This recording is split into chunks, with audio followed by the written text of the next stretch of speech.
जय हिंद मेरे देशवासियों। उम्मीद है डिस्क्लेमर पढ़कर आप मेरे वीडियो बनाने के उद्देश्य को जान गए हो।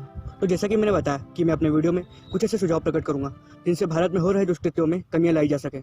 यह वीडियो किसी भी प्रकार का दावा नहीं करता है। दुष्कृत्यों की बात करें तो शुरुआत हम बलात्कार से करते हैं।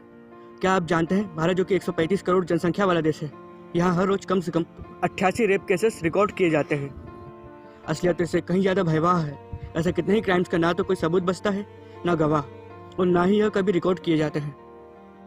भारत में रेप्स बढ़ने की बहुत सी वजह हैं। इनमें प्रमुख हैं हमारा ऐसे क्राइम्स के खिलाफ सजग न रहना, हमारे अपने ही देश की वर्षों पुरानी सभ्यता एवं संस्कृति तथा नैतिक मूल्यों को भुलाकर विदेशी सभ्यता एवं विचारों को अपनाना, तथा हर अश्लील social media post, photos, music video, stories, movies, web series जो हमारे देश के आम नागरिकों की सोच को इस प्रकार की ओछी घिनौनी मानसिकता में परिवर्तित कर देती है कि वे ऐसे अपराध करने में भी शर्म नहीं करते।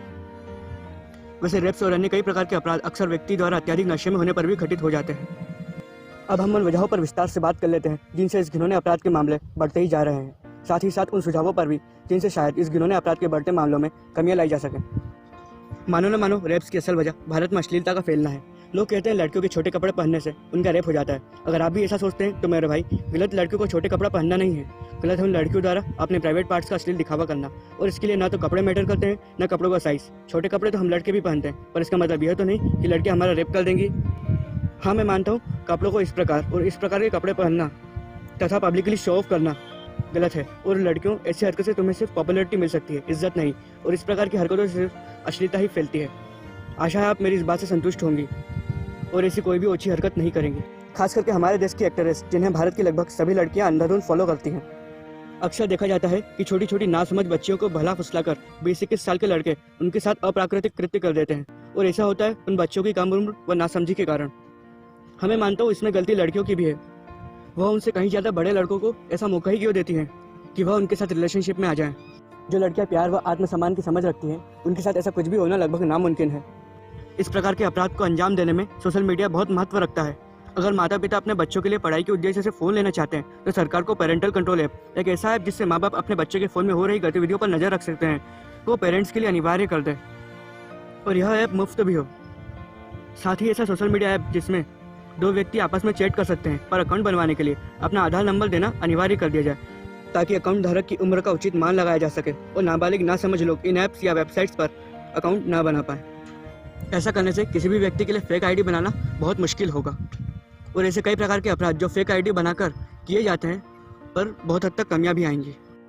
इस प्रकार के अश्लील सॉन्ग्स, अश्लील web series, movies, videos, stories, story videos जिन्हें हम तो मजे में ले लेते हैं और कुछ दिन बाद भूल भी जाते हैं, मगर हमारे देश के कुछ लोग इन्हें अपनी असल ज़िंदगी में भी उतार लेते हैं और इनमें कही गई बातों को फॉलो भी करने लगते हैं, जिनसे इन लोगों की मानसिकता पर गलत प्रभाव पड़ता है। और लोग ऐसी अश्लील चीज़ें देखकर बाकी लड़कियों के लिए भी ऐसी ही सोच रखने लगते हैं और फिर उनसे इस प्रकार के अपराध हो जाते हैं। इस प्रकार की चीज़ों से सिर्फ अश्लीलता ही फैलती है। सरकार को इस पर पूरी तरह से बैन लगा देना चाहिए। बहुत से लोग गंदे वीडियोस का सपोर्ट करते हैं। वो कहते हैं ऐसे वीडियोस नहीं, बल्कि लोगों की गलत सोच रैप्स की वजह बनती है। वैसे यह बात सही भी है और नहीं भी। सही इसलिए कि रैप्स लोगों की ओछी मानसिकता के कारण होते हैं, और गलत इसलिए क्योंकि लोगों की सोच को इतना घिनौना बना देना कि वो ऐसी हरकत करने में भी शर्म ना करें। इस प्रकार की गंदी वीडियो साइट्स का ही योगदान है। अगर सरकार इस प्रकार की साइट पर बैन लगा भी दे तो भी कोई बच्चा भी ऐसी साइट्स पर VPN का यूज़ करके विजिट कर सकता है। सरकार को इस प्रकार के VPN जो प्ले स्टोर या अन्य ऐप डाउनलोडिंग साइट्स पर उपलब्ध हो पर बैन लगा देना चाहिए। हाँ, मैं मानता हूँ VPN के और भी कई यूजेस हैं, तो सरकार को इसके लिए एक ऐसा VPN ऐप लॉन्च करना चाहिए जिससे कभी कोई ऐसी साइट्स पर विजिट करे तो गवर्नमेंट ऑफिसर्स को पता लग जाए और वह उस VPN धारक व्यक्ति पर उचित कार्रवाई भी कर सकें। अक्सर देखा जाता है लोग इंसानियत, सदाचार और ऐसे अपराधों के प्रति डर एवं अज्ञानता के अभाव में ऐसे अनैतिक कदम उठा लेते हैं। अगर सरकार भारत के सभी स्कूलों में एक ऐसा विषय अनिवार्य रूप से जोड़े जिसमें विद्यार्थियों को भारतीय संस्कृति एवं नैतिक मूल्यों तथा सदाचारी का ज्ञान प्राप्त हो सके, एवं ऐसा विषय अवश्य रूप से जोड़े जिसमें भारत में हो रहे अपराधों की रोकथाम, उन अपराधों के दंड हेतु बनाए गए नियम तथा उन अपराधों से उत्पन्न हो रही समस्या के बारे में विस्तार से विद्यार्थियों को बताया जा सके। रेप जैसे घिनौने अपराधों का दंड भी इन अपराधों के जितना खतरनाक हो और मौत कोई सजा नहीं होती, यह तो एक दिन सभी को आनी है। सजा ऐसी दो कि अपराधी मौत के लिए भी तरसे। आपने देखा होगा हमारी इंग्लिश की स्कूल बुक में विदेशी राइटर्स द्वारा लिखी गई कहानियां, कविताएं या उनकी जीवन शैली के बारे में ज़्यादा बताया गया है। मैं पूछता हूँ, भारत में महान लोगों की, लेखकों की, देशभक्तों की कमी है जो हमें इस प्रकार के पाठ पढ़ाए जा रहे हैं? इसकी जगह आप भारत के अनंत वीर शहीदों की, महात्माओं की जीवन शैली और उनके विचार तथा हमारे महान भारत के अनेकों धर्म की अनेकों शिक्षाप्रद कथाएं अंग्रेजी भाषा में पढ़ाएं।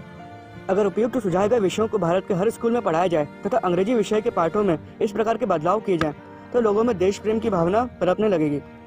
लोगों को भारतीय संस्कृति एवं नैतिक मूल्यों का ज्ञान प्राप्त होगा। लोगों को ऐसे अपराधों के बारे में ज्ञान प्राप्त होगा तथा कई प्रकार के अपराधों में कमियां भी आ सकती हैं। मैंने आपको बताया ही था कि रेप और अन्य कई प्रकार के अपराध अक्सर व्यक्ति द्वारा अत्यधिक नशीले पदार्थ का सेवन करने पर भी घटित हो जाते हैं। अगर देश के युवा नशीले पदार्थों का सेवन कम करेंगे तो ऐसे कई प्रकार के अपराधों में कमियां भी आ सकती हैं। इसके लिए सरकार को ऐसा ऐप बनाना चाहिए जो शराब दुकान मालिक द्वारा उस वक्त यूज किया जाए जब कोई व्यक्ति उनसे नशीला पदार्थ खरीदे। इस ऐप में ग्राहकों का अकाउंट बनाना अनिवार्य कर दिया जाए।